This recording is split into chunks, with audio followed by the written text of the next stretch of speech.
The Dingers podcast is on the air. I'm your host, Mitch. I'm here with my boys, Kevin, Jeff, and Jake. Guys, we didn't make the playoffs.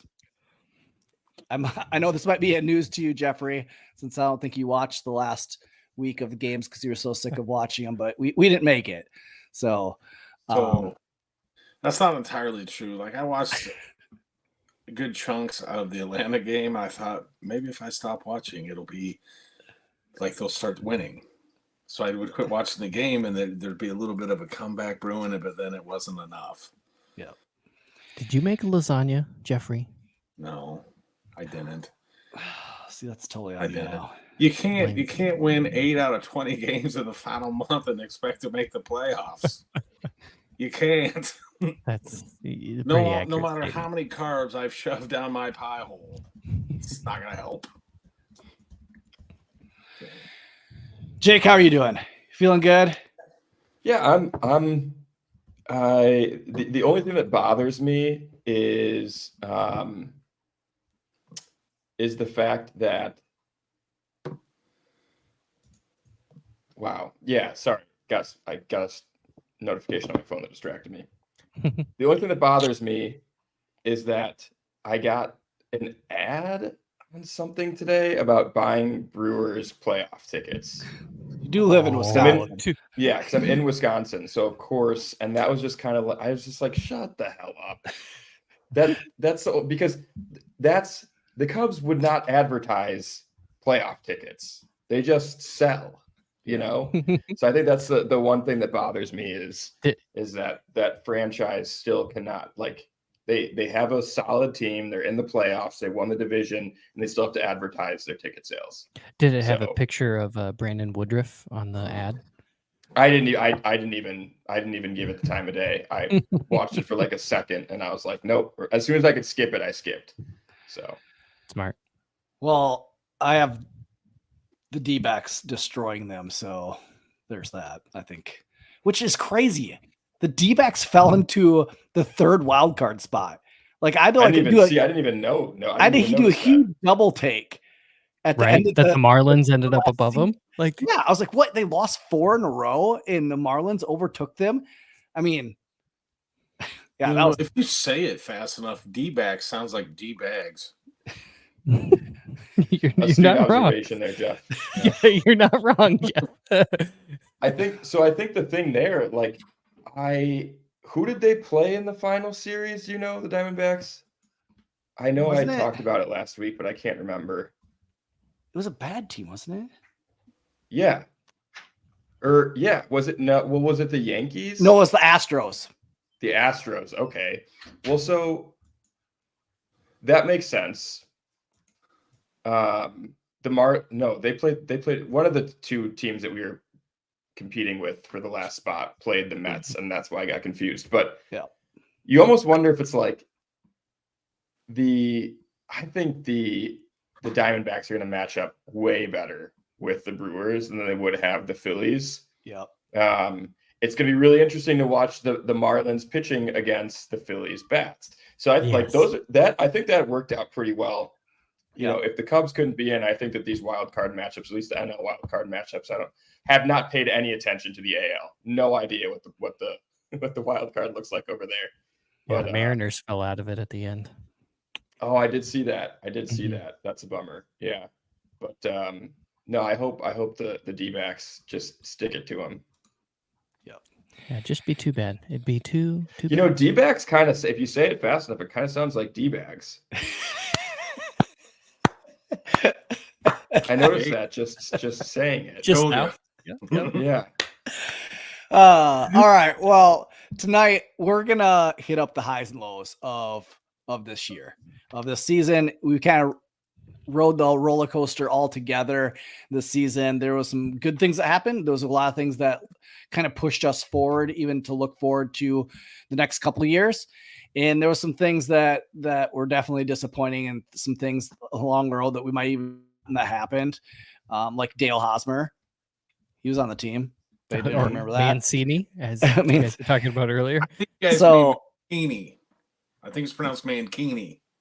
Torrens. Do you remember that name? I remember. Oh. Okay, were you listening? I listened he a back catcher? to our preseason, like, yeah. Luis So Torrens I was didn't the listen third back catcher. to it, but I saw a video of Nico Horner when he hit the walk-off and them celebrating, and there was Torrens jumping up and down. I was like, who's that guy? I don't even remember. Oh my goodness. There was a Torrens that I think played on this team this year at one point. So like it's just crazy that like the things that from you the when stands. you wipe out when there's like gone off the team, you're like, all right, you're Yeah. dead to me now.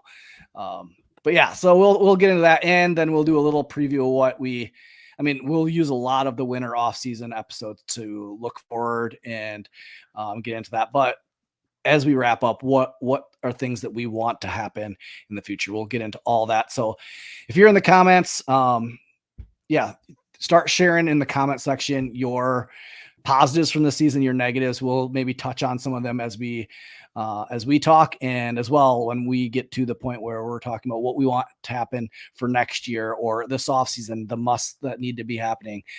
Drop them in the comments. I guarantee we'll hit them. So let's start with the positives from the season.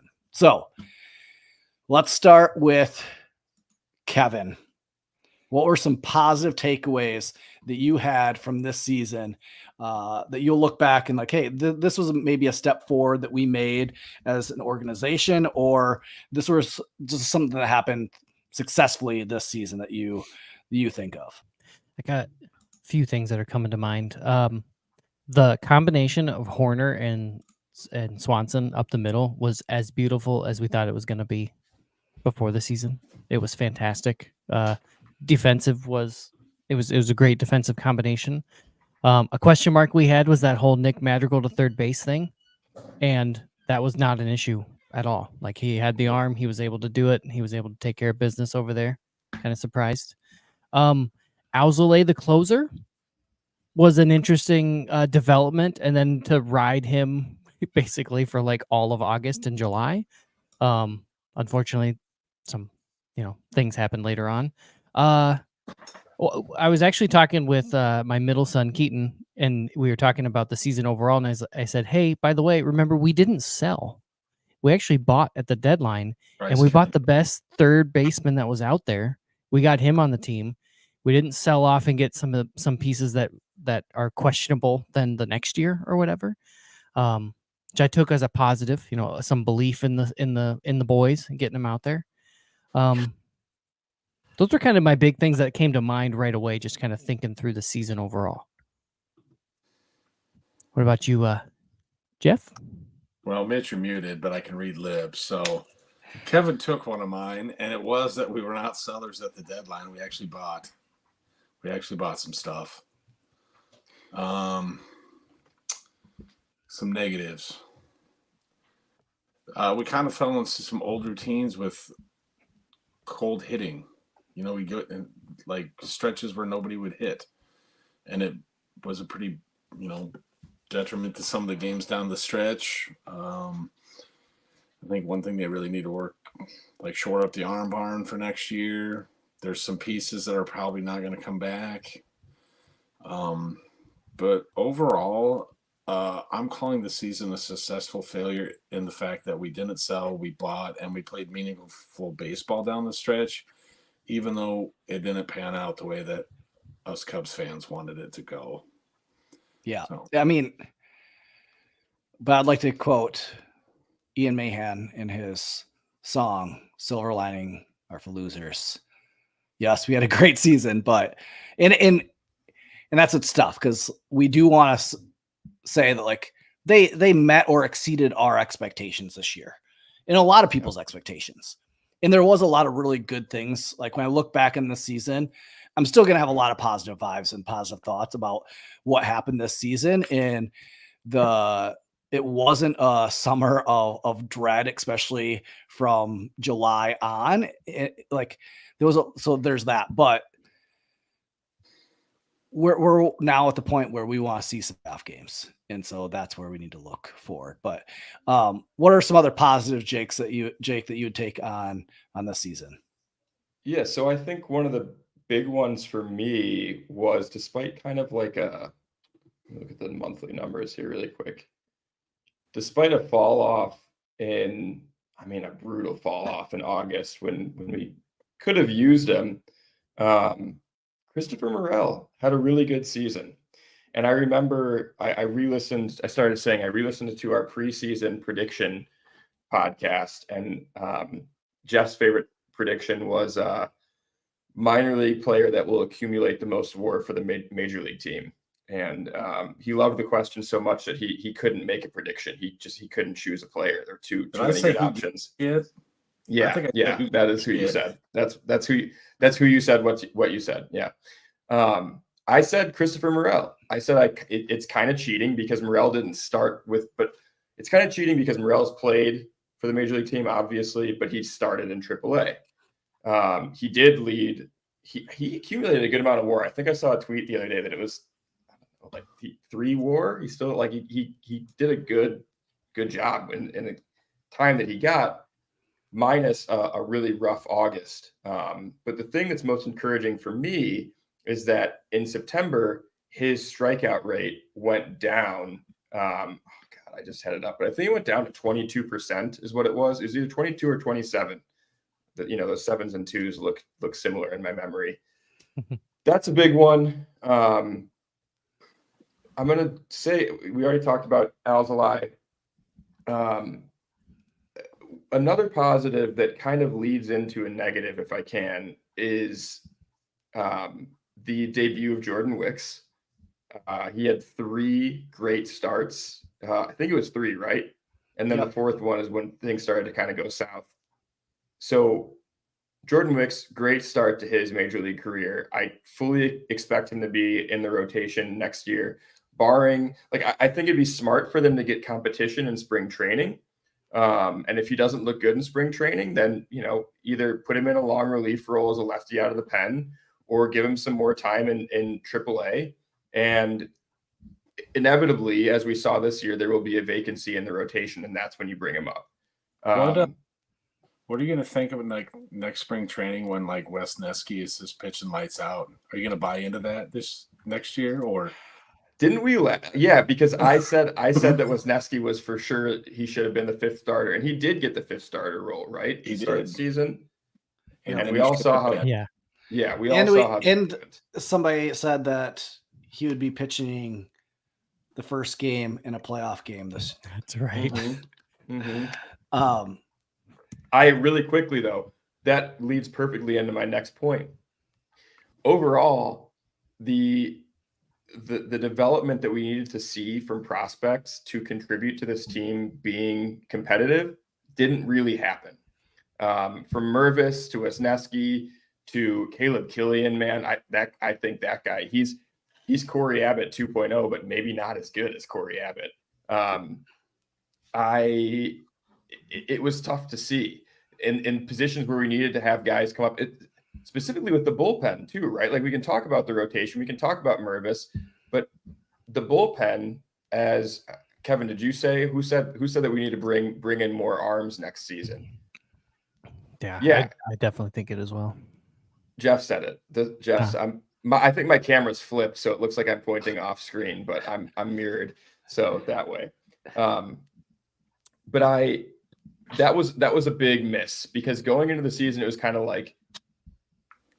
we didn't sign enough arms. We talked about that, and then we talked about the confidence that the front office must have in these minor league relief prospects that we were all high on too, that just didn't pan out.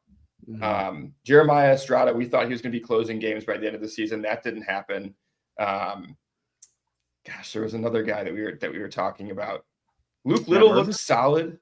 Palencia, even Palencia, he was good, but his walk, it's that there's none right now that you look at that are coming up that are for sure. It's not like the Milwaukee bullpen arms that they bring up and they just funnel in there and they just throw gas in. Yeah, I still think we'll get there. We'll get there, but it's a shame it didn't happen this year. But like you said, Mitch, I think probably early in the season, I know we talked about the only thing, like the best thing that we could get from this season is playing competitive baseball down the stretch, and we got it. So yes, silver linings are for losers. And the way I interpret it is you can only get silver linings if you lose. Winners don't have. So you're not a loser if you're looking at silver linings. Let me clarify that. I don't know if that's what Ian intended. That's how I feel about it. If you win, there are no silver linings because you're a winner. So yeah, I think it's you got to take something away to go into next season. And I do think that there were some serious highs, especially being a fan. And I made profit on all my season tickets that I sold. So I'll take that. Thanks, Tom. Tom and company. For me, like I kind of made a list of the positives. I have like 15 positives and 15 negatives. For me, I'm just going to kind of rattle some off and I'll talk a little bit more about some of them, but like Justin Steele, huge positive, Yep. took a huge step forward in his development, pitched 175 innings, nearly won a Cy Young. Like that is something he's kind of now like shirt up our rotation a little bit. Like now we have a legit like one, or if we go and get somebody this offseason, we have 1B. Like, so there's that. Nico Horner and Dansby up the middle. Like I know Kevin, you touched on it, like, but that's a 10 WAR positive up the middle. That like, that's huge to one build around. There you have got two guys that are going to be here the next couple of years. I know some people were disappointed in Dansby and maybe the offense down the stretch. He got cold at the wrong time. I get it. Like, but overall, he 20 home runs. Like, you're going to take that out of your shortstop, and his defense. I know both. And I'll say this: Dansby and Nico down the stretch, their defense struggled. They were playing very, very tight, both of them. Yep. But for majority of the season, they were rock solid and made some key plays to win us some ball games. Seiya Suzuki, his development, the second half and bouncing back, like that's huge for me as a fan. And I guarantee you as a front office, I bet if the season would have ended in the middle of the season, there would have been a huge question mark in right field going into next year. But because he turned around, he showed that he is very capable of putting it together for a long stretch in carrying the team. I think that pushes us forward. Like there isn't a question mark out right field. Seiya Suzuki is our right fielder for the foreseeable future. Bellinger exceeding expectations. That was a huge positive. I think pairing him up with hitting coach Dustin Kelly is like, it was huge.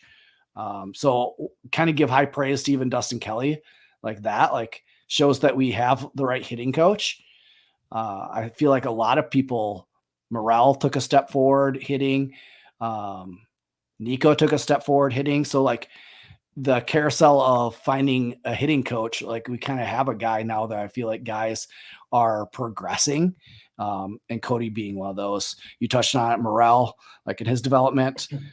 Kevin, you touched on Nick Madrigal. Like that was a huge up. Like that was a huge question mark at third base. And for a majority of the season, Nick Madrigal played an excellent third base, and his bat wasn't too bad when we had guys that were slugging, and he was the guy that added the contact. But then when the slug went and you only relied on him for contact, that's when his bat kind of got exposed a little bit. But that was a positive, I would say. Jameson Tyone putting it together the last couple starts, I think is a positive going into next year. I think he needed that. I think we as fans needed to see that from Cody or from Jameson Tyone.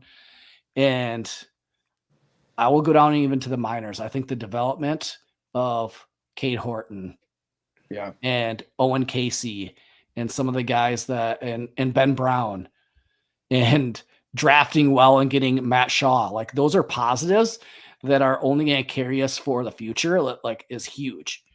I could see Matt Shaw being the third baseman by the middle of next season. They were very aggressive moving him up the That's up what this year, and- which is and that- fantastic. And he hit in everywhere. Like, I don't think his bat is going to be a question in having that, like, going forward. I think defense could come, put him at third. Like, if they can make Nick Madrigal a third baseman, they can get this guy a little bit better at third. So I'm trusting that development. And I'll end with the success of Kyle Hendricks coming back. Like, that was a positive. I do think even next year he'll be back on a sweetheart deal. I think he's going to be a Cub. I'm pretty sure that's going to happen. So those are my positives. Like, those are things that, like, when I look back on this season, those are the things that I'm going to be thinking about and saying, like, okay, it was pretty successful.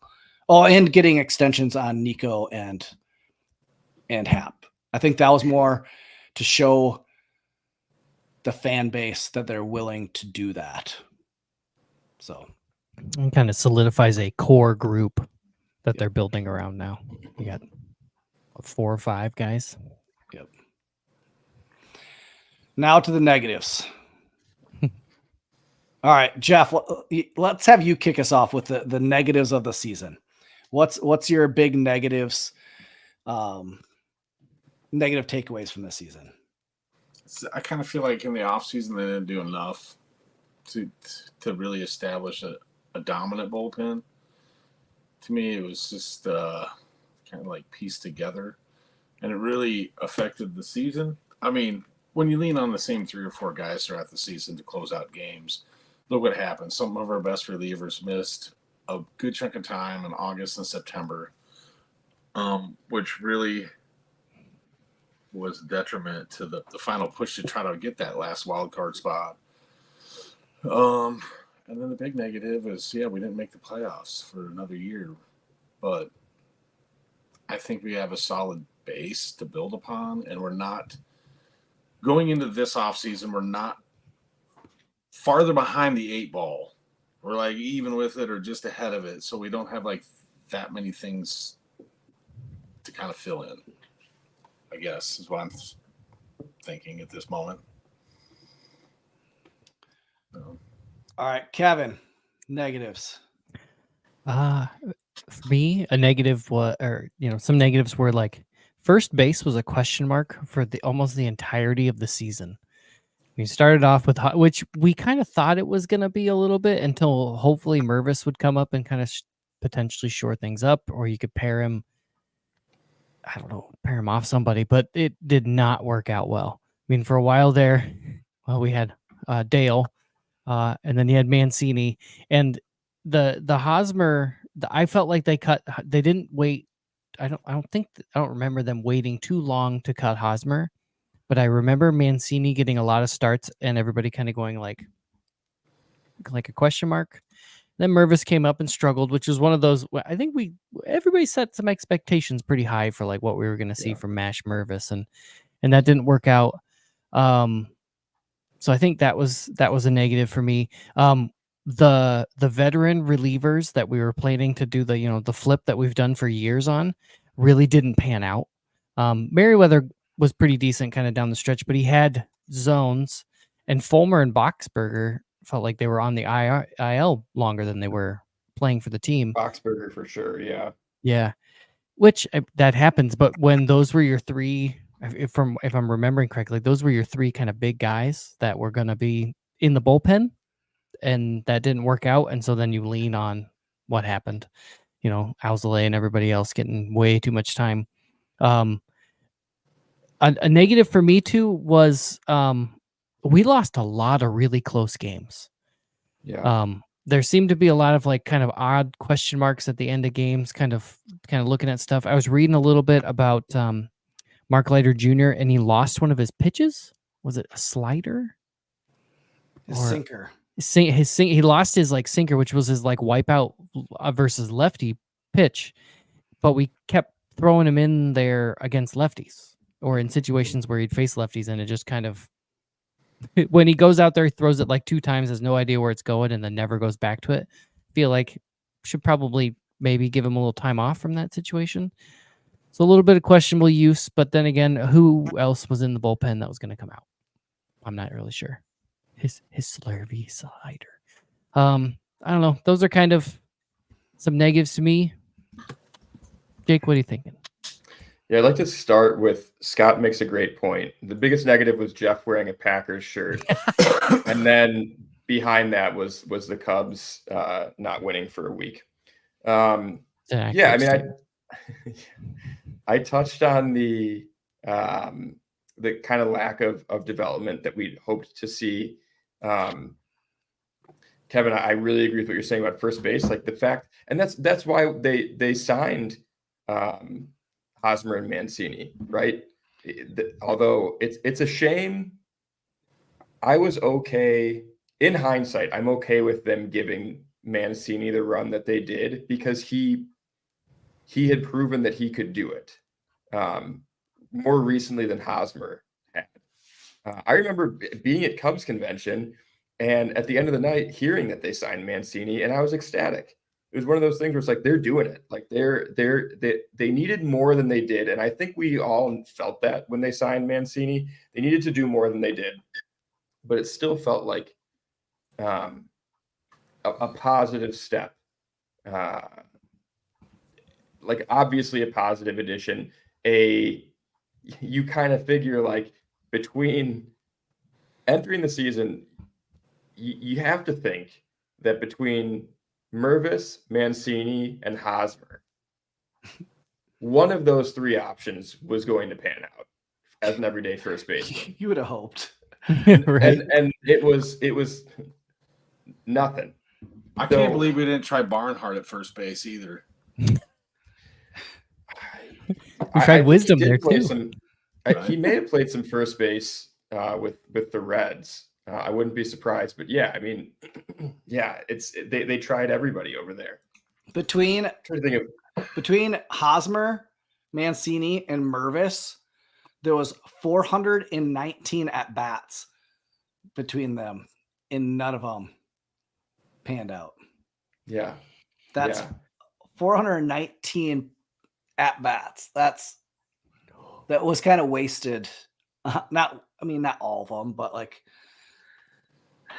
yeah. I know we talked about too at some point, like the Cubs war at first base, probably around the deadline is when we talked about it. It was either zero or negative. It was not good. So that's an obvious one. I think Stroman getting hurt down the stretch really sucked. I think that sucked a lot of wind out of the sails. We touched on the bullpen. I'm trying to think of any other big glaring ones. I think I'm sure that we were planning on getting into this, so maybe I'm jumping the gun. But I think overall the negativity surrounding David Ross, that sucks, man. And I was, Scott said in the comments too, give Ross full control of the lineup / roster. No more hanging on to fringe players trying to up their trade value. And yeah, I don't know. I mean, I'm sure managers, especially experienced managers, do have a larger say than someone like Ross does. I'm not saying that Ross is a puppet. That's not what I'm saying. But I do think that he doesn't have as much say in those big decisions, at least, as still a relatively green manager. I hope that he was able to learn a lot from the mistakes that he made this year in terms of lineup construction, if he was the one in charge of all of the lineup construction. And that's always a gray area that sucks. Jeff, what do you want to say? Well, I just want to add is I don't know what people think. Do you think like Tony La Russa and Joe Torre were just lightning in a bottle and were just fantastic managers from day one? Right. It takes time. Yeah.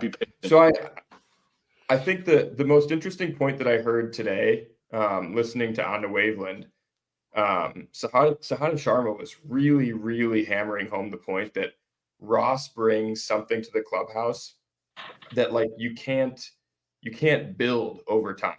Like, yes, his experience in game management will get better, or it should get better as he has more experience managing in the major leagues. But that's not the case in terms of like being the clubhouse manager. and for lack of a better term, right now. Well, that's where you Guys- hope, like Andy Green, like his bench coach. That's why he Well, needs to they be talked really, about- really good. And is he talked like about that too? Yeah, Sharma talked about that too, and the big thing was like the veterans on the team. We're not in the four of us are not in the clubhouse, so we don't get to see it. We're not in the press scrum, so they are, and apparently these players are saying that they love playing for David Ross. They're showing that they love playing for David Ross. So if that's the case, that's why you're seeing Jed and Tom, back up saying Ross is our guy going forward. well, even like you saw like the media interview with Ross, and like he's almost in like you can tell his eyes are watering just talking about not making the playoffs. And like you see some other managers the end of the season, they're like, oh like, yeah, it sucks we didn't make the playoffs. Like, all right, on the next year. Like, no, like he's wearing it. He wants, like, you can see the desire in wanting this team to succeed. And like, I don't know. The dude's a winner, man. Yeah. He's his whole career has been about winning. His whole playing career is about winning. We can argue how much he actually contributed to it, but he played for a lot of winners. I'm a Ross fan, and I can get past, especially like last year and this year a little, maybe not so much this year, but hopefully like most prospects, we expect them to keep developing.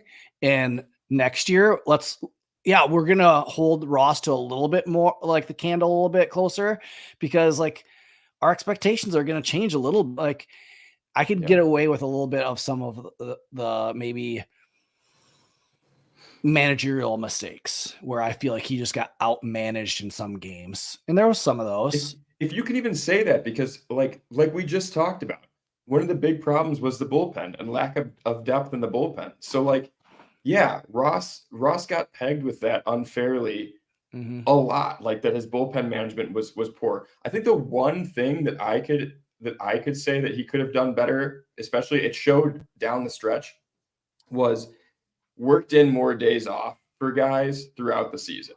Yep. I mean, I'm looking at the numbers right here. Happ played 158 games, Say 138. Of course, he started on the IL. So he probably played majority of the games that he was healthy for. Dansby 147. We know that he had an IL stint. Nico 150. I think that's fine. The big one that stands out is Happ at 158. And funny enough, Happ is the one that was able to turn it on offensively down the stretch. Yeah. But yeah, man. And maybe there's something too to be said. Like, so Steele with 30 starts this season.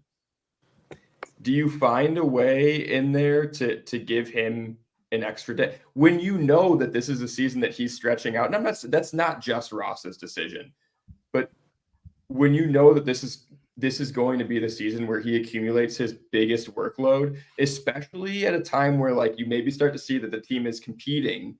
Do you find a way to do a bullpen day or a spot start against a weaker opponent where Steele gets a day off, like an extra? So it's little things like that I think that could potentially be pegged on Ross. But even still, look at the hand he was dealt with this 40-man roster. And even Scott says in the comments a negative PCA not getting a hit and getting out on the bases so much. Like we were saying, why is Canario, I think it was the 40-man issues, but why is Canario getting the call on September 1st instead of PCA? And we see how the bats played. And PCA just seemed overeager to be the guy to save the team. And I respect that, and he's going to learn. He'll be fine.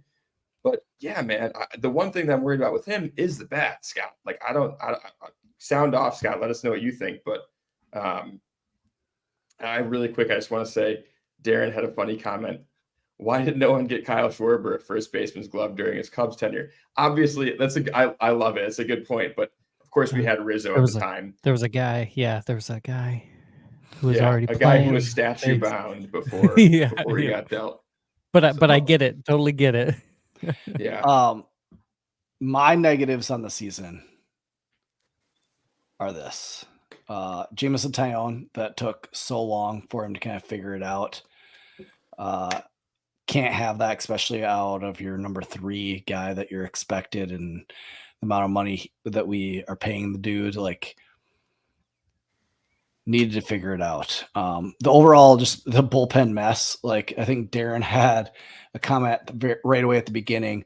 We bought one steak and some hamburger helper at the deadline when we needed at least a couple of pork chops, quality relief arms, to go in the cart too.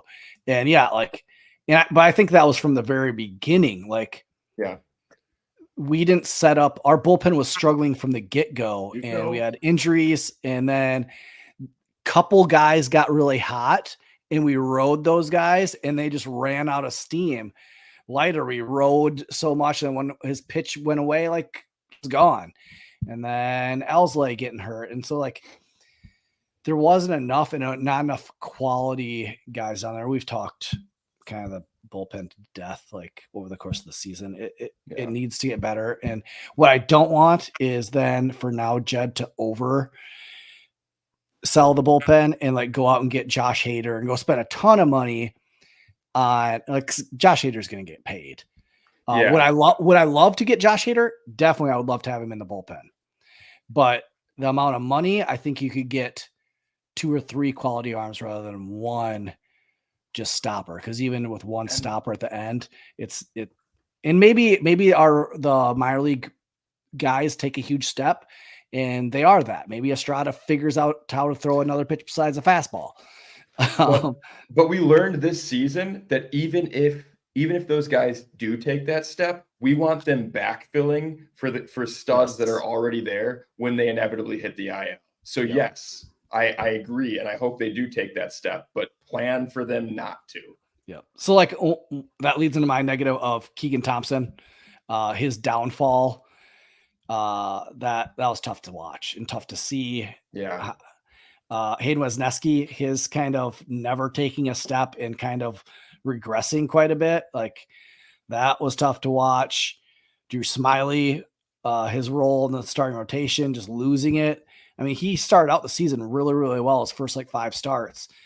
And, that was tough.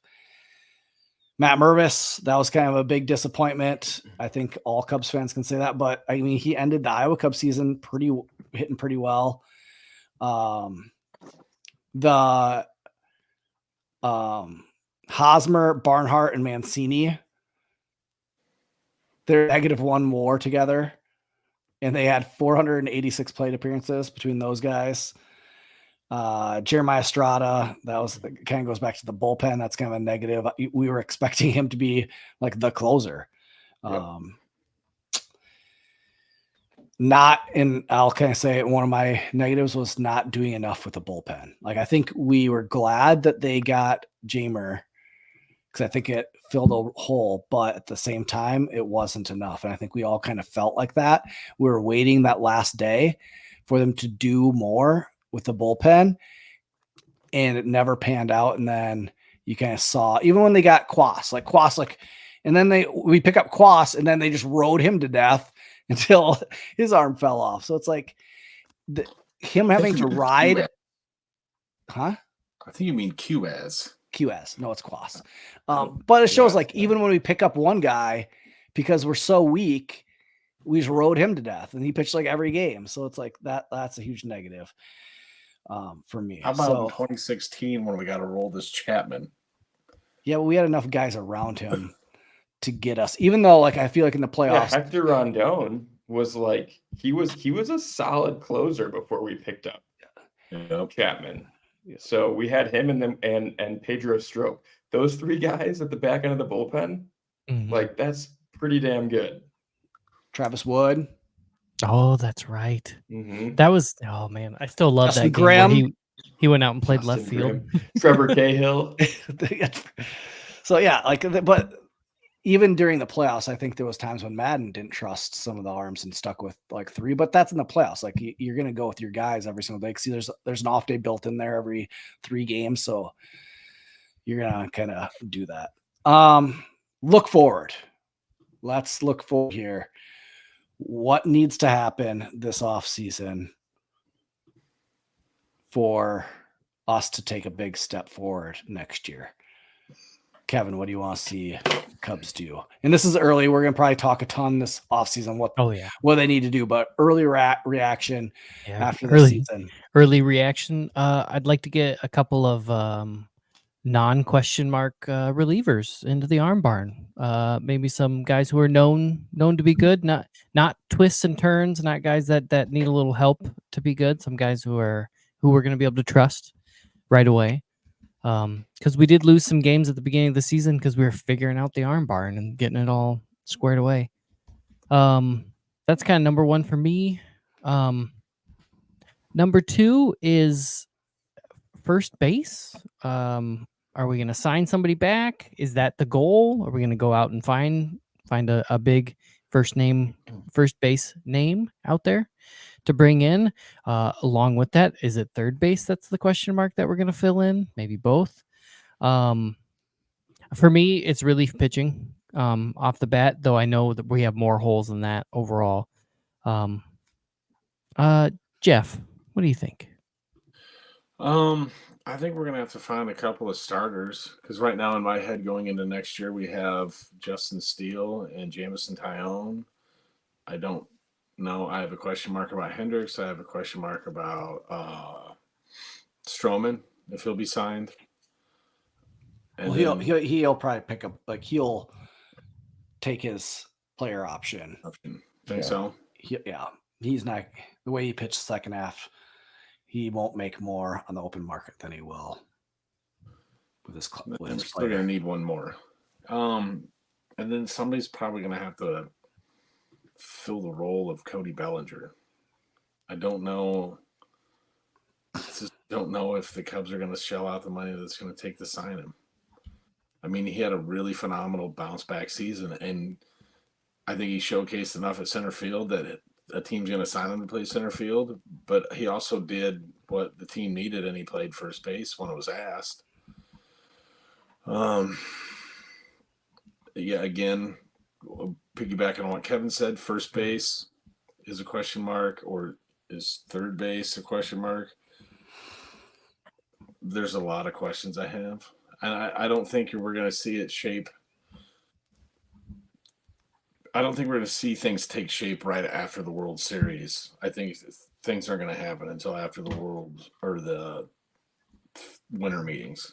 So it's going to be another big offseason of wait and see, is what I think. Mitch, what do you think? So I think they need to get a first baseman. I think that with Matt Shaw coming up, he's going to be the future third baseman. I don't think they are going to pick up a third baseman or try to sign a third baseman for the future. They might get a guy that will maybe do just a 1-year deal.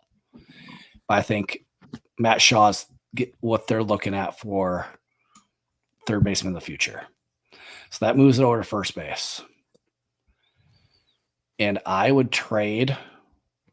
They have a great minor league. Let's use it. Let's trade for Pete Alonso. Ooh, I like it. I mean, if they wanted to keep Pete Alonso, they've had plenty of opportunity to extend the guy. And they haven't done that. They've talked about being open to trade with the with where they are in their window right now. Like they traded Scherzer and Verlander at the deadline. I think they said they're open to trading Alonso, and there was one other guy. So yeah, I think I would almost even say it's probable that he gets traded. Mm-hmm. I think that would be a great, like, we don't have anybody in the minors. Like, if Mervis isn't panning out, like, remember anybody else at first that we like super high on? Why not get Pete Alonso for the next 3 years while we have Horner signed through? Like, I 185 home runs since 2019. Right. I would take that. That's the pop in the bat that we need in this lineup. Like there's some slug right there. He's a leader. I like the idea of being able to go get him. And then I would sign originally, like I was like, yeah, if we could trade for Pete Alonso, sign Josh Hader, and get some other bullpen arms to fill in with what we already currently have, I think that'd be a huge offseason. The big question mark is Cody Bellinger. And up until last week, I was all about, like Scott, extend Cody Bellinger. I was all about it. But I think I've changed my tune a little bit on wanting to sign Cody Bellinger. I knew it. I knew that when he said it before in pre-show, and I absolutely saw this coming. So, do you want to know why? So, No, I Cody, don't. you know. Yeah, I don't really either. I'm going to disagree with what you say. All right. Just on principle. If you look at Baseball Savant, here's Cody Bellinger, and you look at his exit velocity, it's blue, barrel percentage blue, hard hit rate blue. Blue isn't good, guys. Like you want red. And up until August, Cody did a great job. I mean, he adjusted, changed the swing, changed his 2-strike approach, but pitchers in the league were trying to fool Cody Bellinger, throwing a lot of off-speed pitches. He was hitting a curveball. He was hitting lefties with a lot of off-speed stuff. But you know what happened in August? In late August? People started gassing him up. And Cody Bellinger saw more 95 plus mile an hour fastballs from August on than he did before August. And you saw how he was getting just beat on fastballs. And what does this league do? All they do is throw fastballs, throws gas. The whole league throws gas now. And if that's the trend that they've kind of figured out how to attack Cody Bellinger, it's like, okay, we don't need to fool him. We just need to gas him up. I don't, it makes me concerned going forward that maybe he isn't going to be a great long-term signing. I don't know. And maybe he would adjust because he showed that he can adjust. It's not to say that like what he did was horrible, because what he did was awesome for the Cubs this year. He did amazing, but that does throw a little bit concern me where it took that long for the pitchers to kind of figure it out. But then once they did, they started throwing gas and just beating him. And you look at the three things that you want a batter to have is hard hit rate, barrel percentage, and exit velocity. And those are really, really low. So I don't know. What are your thoughts, Jake? Well, so I want to kind of go back really quick before I touch on Bellinger. And in the comments, I want to hear from you. Yeah. So Scott says extend Belly. Darren says same as start of this year, 2 quality relievers, corner infielder with a bat, and another quality starter. That's Darren pretty much summed it up like as generally as possible. Like I agree with that. I said last week, we need Aaron Nola. Nola is the guy that I want to go after. If you can't get Aaron Nola, there's not really anybody. I don't want Blake Snell.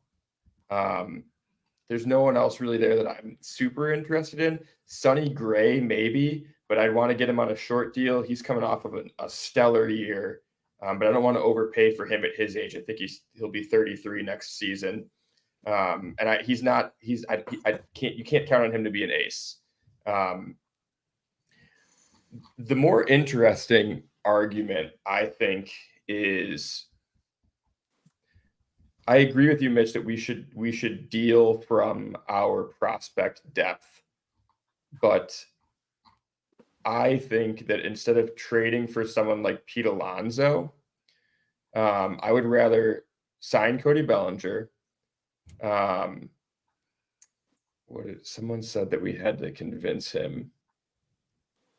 Someone said that we'd have to convince Bellinger. Yeah, Scott says extend Belly and convince him to play first base. If you sign him to like the last contract of his career for the money that he wants, he'll play wherever. At that point, it doesn't matter. Like he'll get starts in center field still, but he'd be the first base. Once you secure the bag, you play wherever you're needed. I cannot imagine a player putting up a stink about that. And if they do, I don't really want him. That would suck. And Bellinger doesn't seem to me like that kind of guy. I know him really well, so trust me on that. So you sign Bellinger, and then you deal from prospect depth, including Matt Mervis. We've got a little bit of shortstop depth. Obviously outfield depth. I would not be shocked to see. I don't know where Brennan Davis is at with his health, but I would not be shocked to see Brennan Davis as part of a trade package. And you trade for a third base prospect. And I say that because, like, I love Matt Shaw. I think in the small sample that we've seen of him in the minors, the dude is a stud. Like the scouting, the Cubs scouts have to feel phenomenal for making that choice. In the fantasy analysis that I listen to, prospect analysis, there are a lot of prospect nerds who are like, Matt Shaw has gone way up on prospect boards. So that's got to feel good as a Cubs fan. But I wonder Shaw played he played shortstop in college. He played shortstop, second base, and third base in the minors this year. If the bat still plays, but the defense is kind of a question, you wonder if he could be the first base, the next first baseman, regardless of whether or not you sign Bellinger. Because if you do sign Bellinger and Shaw's bat continues to play at the professional level, then you've got him that can spell Bellinger at first base, or literally all around the diamond, which is completely invaluable to have an infielder that can play all four positions. We still don't really know. His arm, I think, was average or below average for a shortstop prospect. So we don't really know. I haven't seen anything about how that's played at third base. But maybe he's your first baseman. You get Bellinger and Shaw to split off DH time, whatever. This is assuming a lot of things, right? This is assuming that Shaw comes up next year, continues to hit. You're putting a lot of faith in this guy. But I'd rather have Bellinger for the defensive versatility. This is going to be an old takes exposed, I bet. It could go either way, Mitch. I think there's definitely some volatility in trusting Bellinger, a player who just came back this year. And like you said, I agree. There are some holes in his offensive approach right now, but he still had an OPS over 800 in September. I think it was like 847. Shouts out the Chicago area code 847. That's where I grew up. I just think they're going to have to get creative this offseason. They need to make splashes, and they need to make big trades.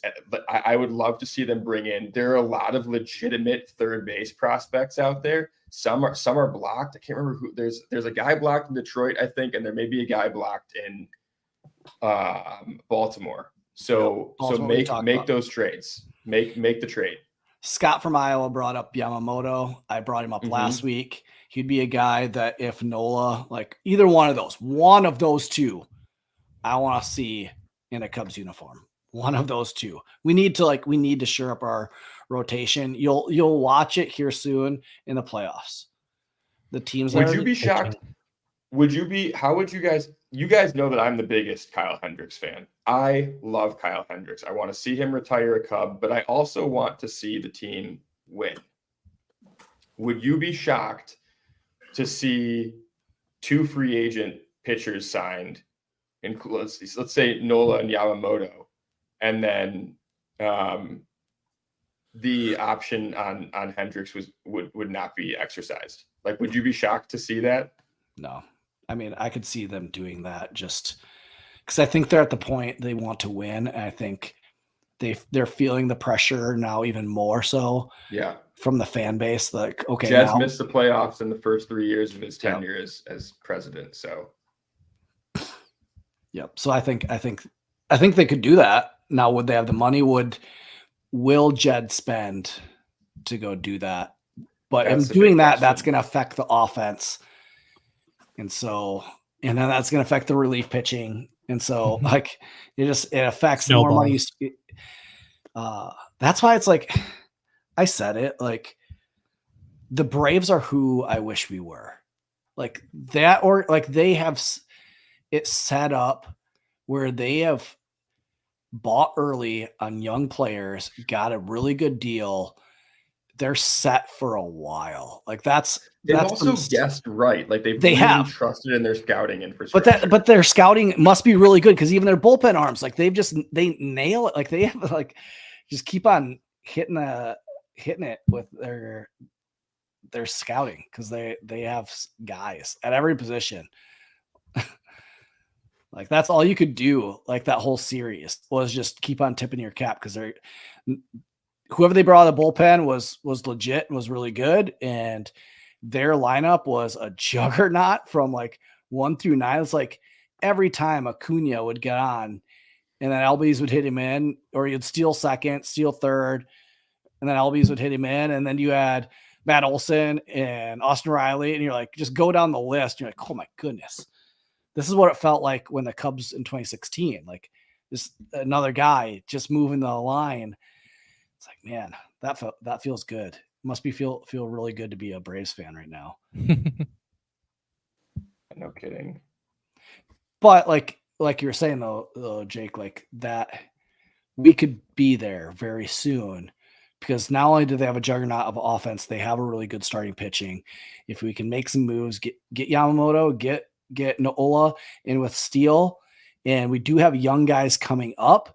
If we can get Shaw signed for long term, if we can get Nico even extended even further, I think he's shown that he could be the guy for a while.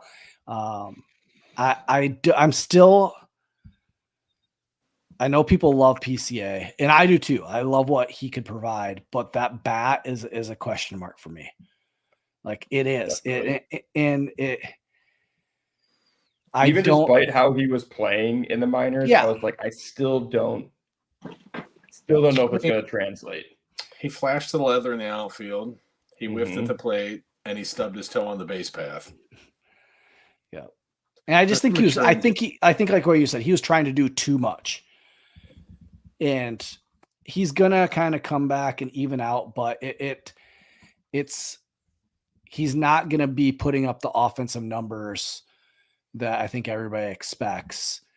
And so what you need for him is what's going to carry his wars, his defense and his wheels. Yep. And so that if he can get on base and not try to hit home runs and like just be a contact guy that can punch it through holes and use his wheels. Willie's Mays Hayes, Major League 1, where he's hit it on the ground and beat it out. Not Willie Mays Hayes 2, Major League 2, where he tries to hit home runs. Right, Jeffrey? That's exactly right. You may play like Mays, but you hit like shit.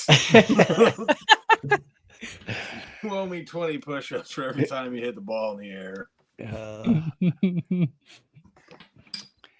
But yeah, I think doing those things in the off season would be huge step forward. It's gonna be fun to watch. I think it's gonna be fun to watch. I think the Cubs are gonna be in. Notice that we didn't say a thing about Shohei Ohtani, and I'm just fine with that. Yeah. And it is, like you said, it's going to be a fun off season. We're going to be still doing a lot. We're going to take a little break, a couple weeks break for episodes, but we'll pick up. We'll hopefully get some really fun interviews with media personalities and people who in the Cubs scene. But yeah, we're excited for winter meetings, excited for Cubs convention, excited for all the off season. Would I be more excited to be talking Cubs baseball actual games right now, playoff games, yes, but I am excited for what is to come, and kind of feeling like, I hate to say it, like the 2015 vibes a little bit, that like, yes, we know the Cubs are going to do some things, and I'm excited to see what those things are, because I'm excited to see how it pans out, just like I was that season. Like when I remember where I was sitting when the Cubs traded Castro and signed Ben Zobrist. I can remember where I was and being excited. It's like, oh, we're legitimately going to go for it. Like, I'm excited for that feeling again, and for them to do that. So join us with the ride this season. And yeah, we're excited to keep talking Cubs baseball, because we're not stopping here. So thanks for listening. Make sure you're subscribed to the On Tap Sports Network YouTube channel. Follow us at Dinner Cubs on Twitter, or the X app, or whatever it is now. And still Twitter. Okay. Mm-hmm. Twitter X. But yeah, make sure you're going to check out On Tap Sports Network. And they're going to still be pumping out articles during the off season about our Cubbies. So thanks for listening, and go Cubs.